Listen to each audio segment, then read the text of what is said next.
Rocky Gerung menilai kasus ijazah palsu Jokowi justru membawa keuntungan politik besar bagi Presiden Prabowo Subianto. Menurutnya, proses hukum ini membebaskan Prabowo dari tudingan intervensi dan keharusan membela Jokowi secara terbuka.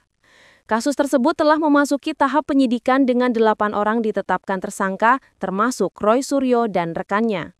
Para tersangka diduga melakukan manipulasi serta menyembunyikan informasi elektronik yang berkaitan dengan dokumen ijazah Jokowi. Pemeriksaan intensif dilakukan penyidik dengan ratusan pertanyaan untuk menggali motif serta kronologi tindakan para tersangka.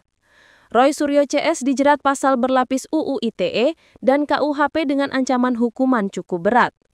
Rocky menilai penetapan tersangka ini membuka jalan agar Prabowo tidak lagi dibebani isu kedekatan dengan Jokowi. Ia menyebut Prabowo kini tak mungkin mengulang yel-yel hidup Jokowi karena situasinya berubah drastis.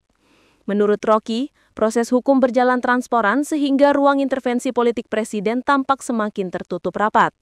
Ia juga melihat kasus ini berpotensi membuat hubungan politik Prabowo dan Jokowi sedikit merenggang secara perlahan. Rocky menegaskan yel-yel dukungan terbuka tidak lagi etis karena dapat dianggap sebagai intervensi proses hukum. Ia menilai Prabowo justru lebih lega karena tidak perlu memikul beban politik dari kasus tersebut.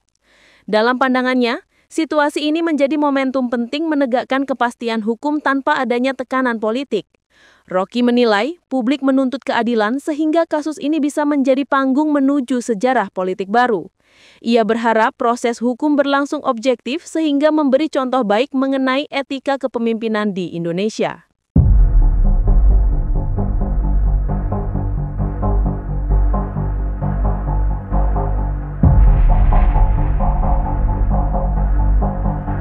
Download Tribun X sekarang, menghadirkan lokal menjadi Indonesia.